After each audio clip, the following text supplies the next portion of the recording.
ನಿರ್ಣಯ ಬರೋ ತನಕ ನಾವು ಯಾರ ಬಗ್ಗೆನೂ ಯಾವುದೋ ಒಪಿನಿಯನ್ ಫಾರ್ಮ್ ಮಾಡ್ಕೊಳ್ಳೋದು ಒಳ್ಳೆಯದು. ನನಗೆ ಈಗ ಸೌಜನ್ಯ ಕೇಸ್ನಲ್ಲಿ ಯಾಕೆ ಮಾಧ್ಯಮ ಇಷ್ಟು ಸಕ್ರಿಯವಾಗಿಲ್ಲ? ಅಲ್ಲೂ ಅಪರಾಧ ನಡೆದಿತ್ತು, ಅಲ್ಲೂ ಅನ್ಯಾಯ ಆಗಿತ್ತಲ್ಲ. ರೈತರ ಸಮಸ್ಯೆ ಇದೆ, ನಿರುದ್ಯೋಗದ ಸಮಸ್ಯೆ ಇದೆ, ಇದೆಲ್ಲವೂ ನಮಗೆ ತುಂಬ ಮುಖ್ಯ. ಸೊ ಅವುಗಳ ಬಗ್ಗೆನೂ ನಾವು ಮಾತಾಡಬೇಕಾಗ್ತದೆ. ಇದನ್ನು ಜಾಗೃತವಾಗಿ, ಜಾಗೃತವಾಗಿರ್ಬೇಕು. ಓಟ್ ಹಾಕ್ಬಿಟ್ಟು ಮನೇಲಿ ಕೂತ್ಕೊಳ್ಳೋದೇ ಎದ್ದು ಪ್ರಶ್ನೆ ಕೇಳಬೇಕು. ಗೊತ್ತಿಲ್ಲ ಅದಕ್ಕೆ ಏನೇನು ಕಾರಣಗಳು ಅಂತ, ಅದನ್ನೇ ಅನಲೈಸ್ ಮಾಡ್ಕೊಂಡು ಕೂತ್ಕೊಳ್ಬೇಕಂತ ಬೇಕಾದಷ್ಟು ಜ್ವಲಂತ ಸಮಸ್ಯೆಗಳಿದೆ. ನಮಗೆ ಅದ್ರ ಬಗ್ಗೆ ಮಾತಾಡೋದು ಬೆಟರ್ ಅನಿಸುತ್ತೆ. ಅದು ಒಂದು ಈಗ ಅಲ್ಲಿ ಒಂದು ಕಾನೂನು ವ್ಯವಸ್ಥೆಯ ಸಮಸ್ಯೆ. ಅದಕ್ಕೆ ಕಾನೂನಿದೆ, ಕಾನೂನು ತನ್ನ ಕೆಲಸ ಮಾಡುತ್ತೆ. ಇಲ್ಲಿ ನಿಷ್ಪಕ್ಷವಾಗಿ ಆ ಕೆಲಸ ನಿರ್ವಹಿಸ್ತಾ ಇದ್ದಾರೆ ಅನ್ನೋದು ಕಣ್ಣಿಗೆ ಕಾಣಿಸ್ತಾ ಇದೆ. ಹಾಗಾಗಿ ನಾವು ಅದ್ರ ಬಗ್ಗೆ ಹೆಚ್ಚಿಗೆ ಮಾತಾಡದಿರೋದು ನಿರ್ಣಯ ಬರೋ ತನಕ ನಾವು ಯಾರ ಬಗ್ಗೆನೂ ಯಾವುದೋ ಒಪಿನಿಯನ್ ಫಾರ್ಮ್ ಮಾಡ್ಕೊಳ್ಳೋದು ಒಳ್ಳೆಯದು. ಪೊಲೀಸ್ ವ್ಯವಸ್ಥೆ ಇದೆ, ಕೋರ್ಟಿನ ವ್ಯವಸ್ಥೆ ಇದೆ, ಅಲ್ಲೂ ಅದನ್ನು ಮಾಡುತ್ತೆ. ಆದರೆ ನಾವು ಇವತ್ತು ಮಾತಾಡಬೇಕಾಗಿರುವಂಥ ವಿಷಯಗಳು ಬೇಕಾದಷ್ಟು. ನಮ್ಮಲ್ಲಿ ಕಣ್ಣೆದುರಿಗೆ ಕಾಣಿಸ್ತಾ ಇದೆ. ಇವತ್ತು ನೀಟಿನ ಸಮಸ್ಯೆ ಇದೆ. ಸೊ ನೀಟ್ ಸಮಸ್ಯೆಯಿಂದ ಹಿಡಿದು ರೈತರ ಸಮಸ್ಯೆ ಇದೆ, ನಿರುದ್ಯೋಗದ ಸಮಸ್ಯೆ ಇದೆ, ಇದೆಲ್ಲವೂ ನಮಗೆ ತುಂಬ ಮುಖ್ಯ. ಸೊ ಅವುಗಳ ಬಗ್ಗೆನೂ ನಾವು ಮಾತಾಡಬೇಕಾಗ್ತದೆ. ಇದನ್ನು ಓಕೆ, ಇದು ಬರೀ TRP ಅಥವಾ ಆ ಥರದ್ದು ಸಿಗುತ್ತೆ ಅನ್ನೋದು ಮಾಧ್ಯಮ ಮುಖ್ಯವಾಗಿ. ಮಾಧ್ಯಮ ಇವೆಲ್ಲವನ್ನೂ ಎತ್ತಿ ತೋರಿಸ್ಬೇಕಾಗ್ತದೆ. ಫೈನ್, ಅದನ್ನು ಮಾಡಿ, ಅದನ್ನು ಒಂದು ಸಮಸ್ಯೆ. ಆದರೆ ನನಗೆ ಈಗ ಸೌಜನ್ಯ ಕೇಸ್ನಲ್ಲಿ ಯಾಕೆ ಮಾಧ್ಯಮ ಇಷ್ಟು ಸಕ್ರಿಯವಾಗಿಲ್ಲ?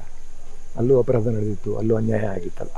ಸೊ ಎಲ್ಲವನ್ನೂ ನಿಷ್ಪಕ್ಷಪಾತವಾಗಿ ನೋಡುವಂಥ ಒಂದು ದೃಷ್ಟಿಕೋನ ಮಾಧ್ಯಮ ಕೂಡ ಬೆಳೆಸ್ಬೇಕಾಗ್ತದೆ. ನಿಜ, ಇವತ್ತು ಒಂದು ವ್ಯಾಪಾರ, ಸಿನಿಮಾ ಕೂಡ ಒಂದು ವ್ಯಾಪಾರ. ನಾವು ಹೇಳ್ತೀವಿ ಸಿನಿಮಾ ಎಂಟರ್ಟೈನ್ಮೆಂಟ್ಗೋಸ್ಕರ ಮಾಡ್ತೀವಿ, ಬಟ್ ಅದ್ರ ಒಳಗಡೆ ನಮ್ಮ ಮೂಲ ಉದ್ದೇಶಗಳನ್ನು, ಸಮಸ್ಯೆಗಳನ್ನು, ಜನಪರವಾಗಿರುವ ದನಿಯನ್ನು ಕಳ್ಕೊಬಾರ್ದು.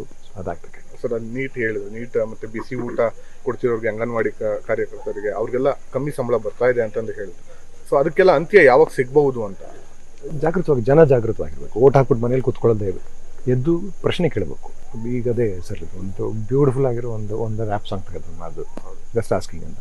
ಪ್ರಶ್ನೆ ಕೇಳೋದಕ್ಕೆ, ಯಾಕಂದರೆ ನಾವೇ ಇಲ್ಲಿ ಪ್ರಜಾಪ್ರಭುಗಳು ನಾವೇ. ಯಾರೂ ದೊಡ್ಡರು, ನಮಗಿಂತ ದೊಡ್ಡವರಲ್ಲ. ಪ್ರಧಾನಿ ಆಗಲಿ, ಮುಖ್ಯಮಂತ್ರಿ ಆಗಲಿ, ಯಾರೂ ನಮಗಿಂತ ದೊಡ್ಡವರಲ್ಲ. ಪ್ರಜೆನೇ ಪ್ರಭು. ಇಲ್ಲಿ ಪ್ರಜೆ ಪ್ರಶ್ನೆ ಕೇಳಲಿಲ್ಲ ಅಂದರೆ ಬದಲಾವಣೆ ಆಗಲಿಕ್ಕೆ ಸಾಧ್ಯವಿಲ್ಲ. ಪ್ರಜೆ ಎದ್ದು ನಿಂತ್ಕೊಳ್ಬೇಕು, ಪ್ರಜೆ ಪ್ರಶ್ನೆ ಕೇಳಬೇಕು, ಅವತ್ತು ಖಂಡಿತ ಬದಲಾವಣೆ ಆಗುತ್ತೆ. ನಾವು ಕೇಳ್ತಾ ಇಲ್ಲ, ಅದಕ್ಕೆ ಬದಲಾವಣೆ ಆಗ್ತದೆ. ಬದಲಾವಣೆ ಆಗಲಿಲ್ಲ ಅಂದ್ರೆ ಆಗಲ್ಲ. ಪ್ರಶ್ನೆ ಕೇಳಬೇಕು. ಒಬ್ಬೊಬ್ಬರು, ಎಲ್ಲ ಮತದಾರನು ಎದ್ದು ನಿಂತು ಪ್ರಶ್ನೆ ಕೇಳಬೇಕು. ಕಿಶೋರ್ ಅವರು ಕೃಷಿ ಮಾಡಿ ಲಾಭ ಪಡೆದ್ರೆ ಅಥವಾ ನಷ್ಟ ಪಡೆದ್ರೆ? ಲಾಭ ನಷ್ಟ ಯಾವ ಅಳತೆಗೋಲಿಂದ ನಾವು ನೋಡ್ತೀವಿ ಅನ್ನೋದು ಮುಖ್ಯ ಆಗುತ್ತೆ. ನಾನು ಇವತ್ತಿಗೂ ಹೇಳ್ತೀನಿ, ಒಂದು 1,000 ಗಿಡಗಳನ್ನ ಹಾಕಿದ್ದೀನಿ ಅಂದರೆ ನಾನು ನನ್ನ ಲೆಕ್ಕದಲ್ಲಿ ಅದನ್ನು ಆ್ಯಕ್ಚುಲಾಗಿ ಕೃಷಿ ತಜ್ಞರು ಮಾಡಿದ್ದಾರೆ. ಅದನ್ನು ಮಾನಿಟೈಸ್ ಮಾಡಿ ಒಂದೊಂದನ್ನು ನಾನು ಎಷ್ಟು ನೀರನ್ನು ಉಳಿಸ್ತೀನಿ, ಎಷ್ಟು ನೀರನ್ನು ಪ್ಯೂರಿಫೈ ಮಾಡ್ತೀನಿ, ಶುದ್ಧೀಕರಿಸ್ಕೊಡ್ತೀನಿ ಭೂಮಿಗೆ ವಾಪಸ್. ನಾನು ಅಂತೆಲ್ಲ ಹೇಳ್ತಾ ಇರೋದು ನನ್ನ ತೋಟ, ಮರ. ಸೊ ಈಗ ನಾನು ಪ್ರಾಫಿಟ್ ಅಂತ ಬಂದಿದ್ದಕ್ಕೆ ನನ್ನ ಬಂತು, ನಾನು ಮಾಡ್ತಾ ಇರೋದಲ್ಲ, ಬಟ್ ಒಂದು ತೋಟ ಮಾಡ್ತಾ ಇದೆಯಲ್ಲ, ಅದು ಉತ್ಪತ್ತಿ ಮಾಡ್ತಾ ಇರುವಂಥ ಗಾಳಿ, ನೀವು ಸಿಲಿಂಡರ್ ಹಾಕಿ ಮಾರಿದ್ರೆ ಎಷ್ಟಾಗುತ್ತೆ ಅಂತ ನೋಡಿದ್ರೆ ಕೋಟ್ಯಾಂತರ ರೂಪಾಯಿ ಒಂದೊಂದು ಎಕರೆ ಜಮೀನಿಂದ ಒಬ್ಬೊಬ್ಬ ಅಂದರೆ ನಿಸರ್ಗನ ಅರ್ಥ ಮಾಡಿಕೊಂಡು ವ್ಯವಸಾಯ ಮಾಡ್ತಿರುವಂಥ ನೈಸರ್ಗಿಕ, ಸಹಜ, ಆರ್ಗ್ಯಾನಿಕ್ ಕೃಷಿ ಯಾರ್ಯಾರು ಮಾಡ್ತಾರೋ ಅವರೆಲ್ಲರೂ ಕಾಂಟ್ರಿಬ್ಯೂಟ್ ಮಾಡ್ತಾನೆ ಇದ್ದಾರೆ, ಕಂಟಿನ್ಯೂಸಾಗಿ ಕಾಂಟ್ರಿಬ್ಯೂಟ್ ಮಾಡ್ತಾರೆ. ಸೊ ಹಾಗಾಗಿ ಅಲ್ಲಿ ಲಾಸ್ ಇಲ್ಲವೇ ಇಲ್ಲ. ಹಣದ ಅಳತೆಗಳನ್ನೆಲ್ಲ ಅದನ್ನ ಅಳಿಯೋಕೆ ಹೋದರೆ ಸಮಸ್ಯೆ ತಪ್ಪು. ಹಣದ ಅಳತೆಗಳನ್ನೆಲ್ಲ ಅಳಿಬಾರ್ದು. ಸಮಸ್ಯೆ ಏನಾಗಿದೆ ಅಂದರೆ ಹಣವೂ ಬೇಕು. ರೈತನ್ನು ಯಾಕೆ ಬಡವನ್ನ ಮಾಡಿಬಿಟ್ಟಿದ್ದೀವಿ, ಅದೆಲ್ಲ ಬೇಕಾದಷ್ಟು ರಾಜಕೀಯಗಳಿದೆ. ಸೊ ರೈತನ್ನು ಹಣದಲ್ಲೇ ಅಳೆಯುವಂಥ ಒಂದು ಪ್ರಯತ್ನ ಆಗ್ತದೆ. ಅದು ಅಳಿದೆ ಅವನಿಗೆ ಇವೆಲ್ಲವನ್ನೂ ಅರಿವು ಮಾಡಿಸಿದಾಗ ನೀವು ಮಾಡಬೇಕಾಗ್ತದೆ, ಮಾಧ್ಯಮ ಮಾಡಬೇಕಾಗ್ತದೆ. ಅದನ್ನ ಅವನಿಗೆ ಒಂದು ಸೆನ್ಸ್ ಆಫ್ ಪ್ರೈಡ್ ಬರುತ್ತೆ. ಗಾಂಧೀಜಿ ಅದನ್ನೇ ಹೇಳ್ತಾ ಇದ್ದು, ಈಕ್ವಾಲಿಟಿ ಆಫ್ ಲೇಬರ್ ಇದೆ. ಎಲ್ಲ ಕಾರ್ಮಿಕರು ಒಂದೇ, ಕಾಯಕವೇ ಕೈಲಾಸ ಅಂತ ಹೇಳಿದೆ. ಎಲ್ಲ ಕಾಯಕವೂ ಕೈಲಾಸವೇ. ಸೊ ಅದನ್ನು ಒಂದೊಂದನ್ನು ಅದಕ್ಕೆ ಸಿಗಬೇಕಾದ ಗೌರವ, ಘನತೆ ಸಿಕ್ಕಿದಾಗ ರೈತ ಆ ಕೆಲಸನೂ ಬಿಡುತ್ತಿಲ್ಲ, ಜೊತೆಗೆ ಹಣವೂ ಬರೋಕ್ಕೆ ಶುರು ಮಾಡ್ತಾರೆ. ಯಾಕಂದರೆ ಎಲ್ಲರೂ ಅದನ್ನು ಗೌರವಿಸೋಕ್ಕೆ ಶುರು ಮಾಡ್ತಾರೆ. ರೈತ ಮಾತ್ರ ರೈತ ತನ್ನ ಕೆಲಸ ಗೌರವಿಸಬೇಕು ಮೊದಲು, ಆ ಕೆಲಸ ಬಿಡದೆ ಇರೋದಕ್ಕೆ. ಜೊತೆಗೆ ಬೇರೆಯವರು ಅದನ್ನು ಗೌರವಿಸಿದಾಗ ಅದಕ್ಕೆ ತಕ್ಕ ಬೆಲೆಯನ್ನು ಕೊಡೋಕ್ಕೆ ಶುರು ಮಾಡ್ತಾರೆ. ಈಗ MSP ಕೊಡ್ತಾ ಇಲ್ಲ. ಯಾಕೆ ಕೊಡ್ತಾ ಇಲ್ಲ? ಅಲ್ಲೇ ಇದೆ. ನೀವು ಅದೇ MRPಗಳಿದೆ, ಬೇರೆ ಯಾವುದೇ ಪ್ರಾಡಕ್ಟ್ ಅದು ಅವರು ಫಿಕ್ಸ್ ಮಾಡಿದ್ದ ರೇಟನ್ನು ನಾವು ಕೊಡ್ತಾ ಇದ್ದೀವಿ. ಆದರೆ ರೈತ ಅವನು ಉತ್ಪಾದನೆ ಮಾಡುವಂಥ ಬೆಳೆಗೆ ಬೆಲೆ ಫಿಕ್ಸ್ ಮಾಡೋಕ್ಕಾಗ್ತಾ ಇಲ್ಲ, ಬಿಡ್ತಾ ಇಲ್ಲ. ನಾವೇ ಅದನ್ನು ತಿನ್ನುವಂಥ ನಾವೇ ಬಿಡ್ತಾ ಇಲ್ಲ. ಯಾಕಂದರೆ ನಮಗೆ ಆಹಾರ ಮುಖ್ಯ, ಆಹಾರಕ್ಕೆ ಕೊಡಬೇಕಾದ ಪ್ರಾಮುಖ್ಯತೆ ಕೊಡಬೇಕು ನಮ್ಗೆ ಗೊತ್ತಿಲ್ಲ. ಅದನ್ನು ಆ ಪ್ರಜ್ಞೆಯನ್ನು ಹರಡಬೇಕಾಗ್ತದೆ. ನೀವು ಮಾಧ್ಯಮ ಮುಖ್ಯವಾಗಿ ಆ ಪ್ರಜ್ಞೆಯನ್ನು ಹರಡಬೇಕಾಗ್ತದೆ. ಆಹಾರ ಮೊದಲ ಅವಶ್ಯಕತೆ ಅಂತ. ಗಾಳಿ, ನೀರು ಅದೆಲ್ಲ ಫ್ರೀಯಾಗಿ ಸಿಗ್ತಾ ಇದೆ, ಪರವಾಗಿಲ್ಲ. ಆದರೆ ಆಹಾರ ಮೊದಲ ಪ್ರಾಮುಖ್ಯತೆ ಅಂತ ಜನಗಳಿಗೆ ನೀವು ತಿಳಿಸ್ಕೊಟ್ಟಾಗ ಅವರು ಅದಕ್ಕೆ ಪ್ರಾಮುಖ್ಯತೆ ಕೊಡ್ತಾರೆ. ಆವಾಗ ರೈತನಿಗೂ ಪ್ರಾಮುಖ್ಯತೆ ಸಿಗುತ್ತೆ. ರೈತ ತನ್ನನ್ನೇ ತಾನು ಪ್ರಮುಖ ಅಂತ ಕನ್ಸಿಡರ್ ಮಾಡ್ತಾನೆ. ಆವಾಗ ಇದೆಲ್ಲ ಬದಲಾಗುತ್ತೆ. ಸಮಾಜದ ಬಗ್ಗೆ ಬಹಳ ಕಳಕಳಿ ಇದೆ ಸರ್. ಮುಂದಿನ ದಿನಗಳಲ್ಲಿ ರಾಜಕೀಯಕ್ಕೆ ಬರ್ಬೋದಾ? ಅದು ಗೊತ್ತಿಲ್ಲ. ಸಕ್ರಿಯ ರಾಜಕೀಯ ನಾವೆಲ್ಲೂ ರಾಜಕಾರಣಿಗಳೇ ಹಂಗೆ ನೋಡೋಕೆ ಹೋದರೆ ಪ್ರಜಾಪ್ರಭುಗಳಲ್ವ ನಾವು. ಅವನಿಗಿಂತ ಮುಂಚೆ ನಾವೇ ಅದನ್ನು ಮಾಡ್ತಾ ಇದೀವಿ ಅಂತ ನಾವೆಲ್ಲರೂ ರಾಜಕೀಯದ ಸಕ್ರಿಯ ಸಿಕ್ತಾಗ ಇನ್ನು ಅದನ್ನ ಸ್ವಲ್ಪ ಉತ್ತೇಜನ ಮಾಡ್ಕೊಂಡು ಸ್ವಲ್ಪ ವೃದ್ಧಿ ಮಾಡ್ಬೋದು ನಿಮ್ಮ ಸಮಾಜ ಕಳಕಳಿನ ಅಂತ ನನ್ನ ಅಭಿಪ್ರಾಯ. ಗೊತ್ತಿಲ್ಲ. ಅದು ಹೇಗೆ ಜೀವನ ತೊಗೊಂಡು ಹೋಗುತ್ತೆ ಹಾಗಿರುತ್ತೆ ಅನ್ಸುತ್ತೆ. ಬಟ್ ಈಗಲೂ ಅದನ್ನು ಎಲ್ಲರೂ ಮಾಡ್ತಾನೆ ಇದ್ದೀವಿ. ಸಿನಿಮಾಗಳ ಮೂಲಕ ತುಂಬ ದೊಡ್ಡ ಕೆಲಸ ಆಗ ಸಾಧ್ಯ. ಇವು ಸಮಾಜದ ಪರವಾಗಿ ಕೆಲಸ ಮಾಡೋದು. ಸಮಾಜದ ಪರವಾಗಿ ಬರೀ ಸಕ್ರಿಯ ರಾಜಕಾರಣ ಮಾತ್ರ ಅಲ್ಲ. ಈಗ ನೀವು ಪರೋಕ್ಷವಾದ ರಾಜಕಾರಣ, ನಾವು ಒಬ್ಬೊಬ್ಬರು ಓಟ್ ಹಾಕೋದ್ರ ಮೂಲಕ ನಾವೆಲ್ಲರೂ ಪರೋಕ್ಷವಾಗಿ ರಾಜಕಾರಣದಲ್ಲಿ ಭಾಗಿಯಾಗಿ ಇದ್ದೀವಿ. ನಾವು ನಮ್ಗೆ ರಾಜಕೀಯ ಬೇಡ ಅಂತ ಅಂದ್ಬಿಡ್ತಾರಲ್ಲ ಕೆಲವರೆಲ್ಲ. ಓಟ್ ಹಾಕಿದ ತಕ್ಷಣ ನಮ್ಗೆ ಯಾಕೆ ರಾಜಕೀಯ ಅಂತ. ಇಲ್ಲ, ನೀವು ಓಟ್ ಹಾಕಿದ ತಕ್ಷಣ ನಿಮಗೆ ರಾಜಕೀಯ ಬೇಕು ಅಂತಲೇ ಓಟ್ ಹಾಕಿದ್ರು.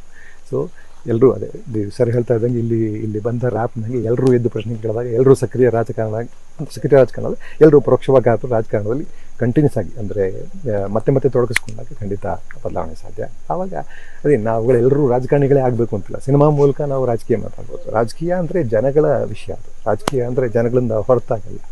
ಜನಗಳ ವಿಷಯವೇ ರಾಜಕೀಯ, ಜನಗಳ ಸಮಸ್ಯೆಗಳೇ ರಾಜಕೀಯ, ಜನಗಳ ಸಮಸ್ಯೆಗಳ ಪರಿಹಾರವೇ ರಾಜಕೀಯ. ಇಲ್ಲ, ಹಂಗೇನಿಲ್ಲ. ಅವಕಾಶಗಳು ಒಳ್ಳೊಳ್ಳೆ ಅವಕಾಶಗಳು ಬಂದಾಗ ಖಂಡಿತ ನಾನು ಅದನ್ನು ತೊಗೊಂಡಿದ್ದೀನಿ. ಜೊತೆಗೆ ಸಿನಿಮಾ ಅನ್ನೋದು ಈಗ ವ್ಯವಹಾರ ಬದಲಾಗೋಗಿದೆ. OTTಗಳು ಈ ಕೊರೋನಾ ಬಂದಾದ್ಮೇಲೆ ಏನಾಗಿದೆ, OTTಗಳು ತುಂಬ ಪ್ರಾಮುಖ್ಯತೆ ಬಂದವು. ಅಲ್ಲಿವರೆಗೂ OTTಗಳು ಸಿನಿಮಾಗಳಿಗೋಸ್ಕರ ಹುಡುಕ್ತಾ ಇದ್ರು. ಸೊ ಸಣ್ಣ ಪುಟ್ಟ ಸಿನಿಮಾಗಳಿಗೆ ಅವಕಾಶ ಆಯಿತು OTTಗಳಲ್ಲಿ. ಈಗೇನಾಯಿತು, ಆವಾಗ ಜೊತೆಗೆ ದೊಡ್ಡ ಸಿನಿಮಾಗಳು OTTಗೆ ಹೋಗೋಕ್ಕೆ ಯೋಚನೆ ಮಾಡ್ತಾರೆ. ಯಾಕಂದರೆ ಅದು TV ಥರ. ಸೊ ನಾವು TV ಸ್ಟಾರ್ಗಳಾಗ್ಬಿಡ್ತೀವಿ ಅಂತ ಎಲ್ಲರೂ ಭಯ ಪಡ್ತಾ ಇದ್ರು.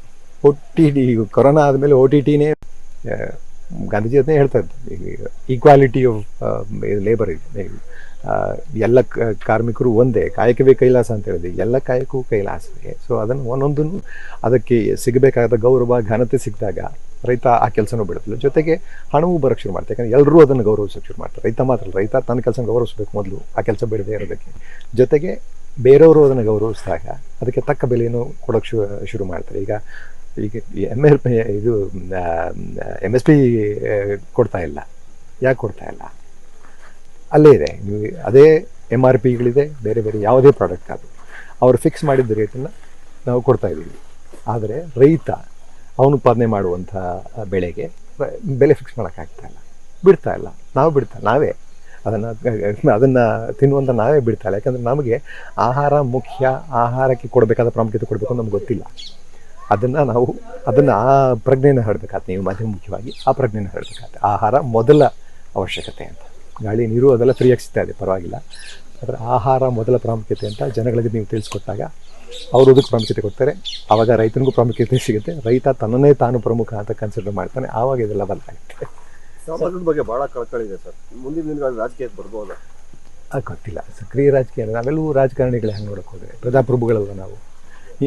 ಅವನಿಗಿಂತ ಮುಂಚೆ ನಾವೇ ಅದನ್ನು ಮಾಡ್ತಾ ಇದೀವಿ ಅಂತ ನಾವೆಲ್ಲರೂ ರಾಜಕೀಯದ ಸಕ್ರಿಯ ಸಿಕ್ತಾಗ ಇನ್ನು ಅದನ್ನ ಸ್ವಲ್ಪ ಉತ್ತೇಜನ ಮಾಡ್ಕೊಂಡು ಸ್ವಲ್ಪ ವೃದ್ಧಿ ಮಾಡ್ಬೋದು ನಿಮ್ಮ ಸಮಾಜ ಕಳಕಳಿನ ಅಂತ ನನ್ನ ಅಭಿಪ್ರಾಯ. ಗೊತ್ತಿಲ್ಲ. ಅದು ಹೇಗೆ ಜೀವನ ತೊಗೊಂಡು ಹೋಗುತ್ತೆ ಹಾಗಿರುತ್ತೆ ಅನ್ಸುತ್ತೆ. ಬಟ್ ಈಗಲೂ ಅದನ್ನು ಎಲ್ಲರೂ ಮಾಡ್ತಾನೆ ಇದ್ದೀವಿ. ಸಿನಿಮಾಗಳ ಮೂಲಕ ತುಂಬ ದೊಡ್ಡ ಕೆಲಸ ಆಗ ಸಾಧ್ಯ. ಇವು ಸಮಾಜದ ಪರವಾಗಿ ಕೆಲಸ ಮಾಡೋದು. ಸಮಾಜದ ಪರವಾಗಿ ಬರೀ ಸಕ್ರಿಯ ರಾಜಕಾರಣ ಮಾತ್ರ ಅಲ್ಲ. ಈಗ ನೀವು ಪರೋಕ್ಷವಾದ ರಾಜಕಾರಣ, ನಾವು ಒಬ್ಬೊಬ್ಬರು ಓಟ್ ಹಾಕೋದ್ರ ಮೂಲಕ ನಾವೆಲ್ಲರೂ ಪರೋಕ್ಷವಾಗಿ ರಾಜಕಾರಣದಲ್ಲಿ ಭಾಗಿಯಾಗಿ ಇದ್ದೀವಿ. ನಮ್ಗೆ ರಾಜಕೀಯ ಬೇಡ ಅಂತ ಅಂದ್ಬಿಡ್ತಾರಲ್ಲ ಕೆಲವರೆಲ್ಲ. ಓಟ್ ಹಾಕಿದ ತಕ್ಷಣ ನಮ್ಗೆ ಯಾಕೆ ರಾಜಕೀಯ ಅಂತ. ಇಲ್ಲ, ನೀವು ಓಟ್ ಹಾಕಿದ ತಕ್ಷಣ ನಿಮಗೆ ರಾಜಕೀಯ ಬೇಕು ಅಂತಲೇ ಓಟ್ ಹಾಕಿದ್ರು.